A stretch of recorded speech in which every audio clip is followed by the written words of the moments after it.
Welcome back. America రక్షణ రంగానికి China check పెట్టింది.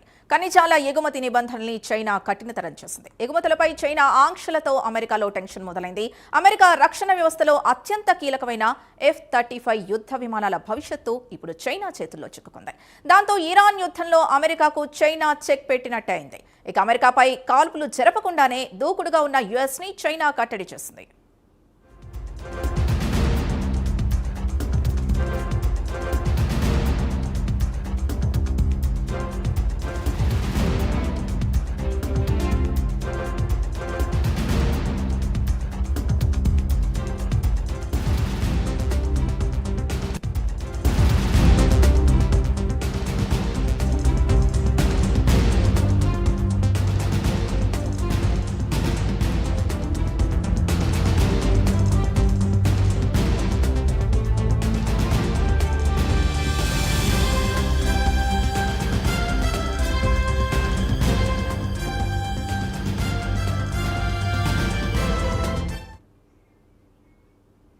అమెరికా రక్షణ రంగానికి చైనా చెక్ పెట్టింది. ఖనిజాల ఎగుమతి నిబంధనల్ని చైనా కఠినతరం చేసింది. ఎగుమతులపై చైనా ఆంక్షలతో అమెరికాలో టెన్షన్ మొదలైంది. అమెరికా రక్షణ వ్యవస్థలో అత్యంత కీలకమైన F-35 యుద్ధ విమానాల భవిష్యత్తు ఇప్పుడు చైనా చేతుల్లో చిక్కుకుంది. ఇదే అంశానికి సంబంధించి పూర్తి డీటెయిల్స్ మా నేషనల్ బ్యూరో చీఫ్ కళ అందిస్తారు. కళ, దాదాపు ఏదైతే మనకు ఇరాన్ అంటే ఇజ్రాయెల్ అమెరికా సంయుక్తంగా ఇరాన్ పై దాడి చేస్తున్నటువంటి ప్రత్యేకమైనటువంటి అంటే కొన్ని కీలకమైనటువంటి ఆయుధాల్లో F-35 యుద్ధ విమానాలకు సంబంధించినటువంటి మూలకాలు అనుకోవచ్చు, ఇతర ఖనిజాలు అనుకోవచ్చు, అంటే యుద్ధ విమానాల తయారీకి కావాల్సినటువంటి ఏదైతే పనిముట్లు అనుకోవచ్చు, దీనికి అంతటికీ కూడా ముఖ్యంగా అటు చైనా నుంచే దిగుమతి చేసుకునేటటువంటిది అంటే ఎక్విప్మెంట్స్ అని చెప్పవచ్చు. దాదాపు 90% పైగా కూడా ఇటు యుద్ధ విమానాలకు సంబంధించినటువంటిది చైనా నుంచి ఎక్కువగా అంటే ఉపయోగించుకుంటుంది. దాదాపు మనకు అంటే ఒకవైపు ఇరాన్ కి సంబంధించినటువంటి యుద్ధానికి సంబంధించినటువంటిది అమెరికాకు అడ్డుకట్ట లేకుండా పోయింది. అటు వెనిజిలా అనుకోవచ్చు, ఇటు అనేక దేశాలపై కూడా తన సాంకేతికతో ముందుకు వెళ్తూ భయభ్రాంతులు గురి చేస్తున్నటువంటి దానికి ఇక్కడ అంటే తుపాకీ పేల్చకుండానే అమెరికాకు కట్టడి చేసినటువంటిది చైనా అన్నటువంటిది ఇప్పుడు పెద్ద బ్రేకింగ్ అని చెప్పవచ్చు. దాదాపు F-35 యుద్ధ విమానాలకు సంబంధించినటువంటిది ప్రముఖంగా మనకు ఇరాన్ పై ఏదైతే యుద్ధానికి సంబంధించినటువంటిది సాంకేతిక పరమైనటువంటి జెట్స్ ఉపయోగించేటటువంటి దాంట్లో కీలకంగా కూడా అంటే దీనికి సంబంధించినటువంటిది మూలం అంటే దీనికి కావాల్సినటువంటి ఏదైతే ఖనిజాలు ఎక్కువగా కూడా రైల్ ఎక్కువగా ఉపయోగిస్తారు. దీనికి రాడార్ వ్యవస్థ అనుకోవచ్చు, విమానాల తయారీకి అనుకోవచ్చు, ప్రతి దానికి కూడా ఇక్కడ చైనా నుంచి ఎక్కువగా దిగుమతి చేసుకునేటటువంటి ఎక్కువగా మూలకాలు.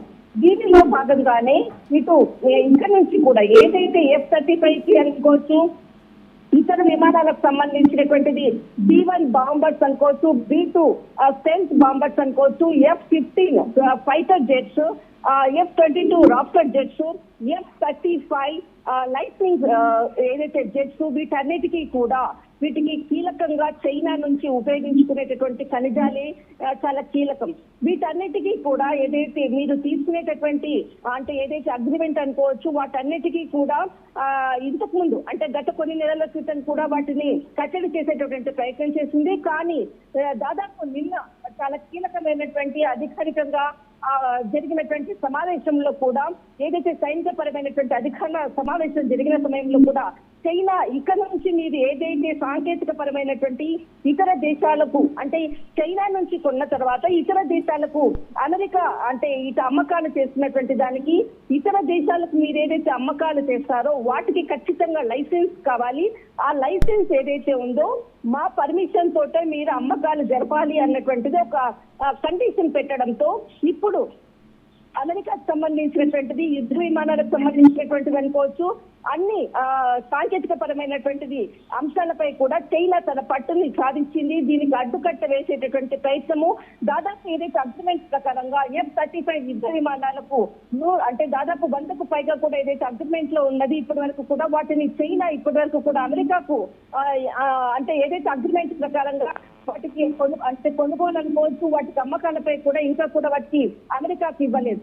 దీనిపై కూడా నిన్న జరిగినటువంటి సమావేశంలో కూడా దీనిపై మరొకసారి, ఎందుకంటే ఇక్కడ ఇరాన్ సంబంధించినటువంటిది ఏదైతే యుద్ధ విమానాల్లో F-35 యుద్ధ విమానాల విమానాలతోటి అటు దాడులు చేసినటువంటి పక్షంలో ఇటు కాల్పులు జరపకుండానే ఇటు అమెరికాకు అడ్డుకట్ట వేసినటువంటిది కీలకమైనటువంటి సమావేశం నిన్న జరిగింది. దానికి సంబంధించినటువంటిది కూడా చైనాకు సంబంధించినటువంటి అధికారులు పేరు చెప్పినటువంటి అధికారి కూడా దీనిని ఏదైతే ఇంటర్నేషనల్ మీడియాకు అందించినటువంటి సమాచారం.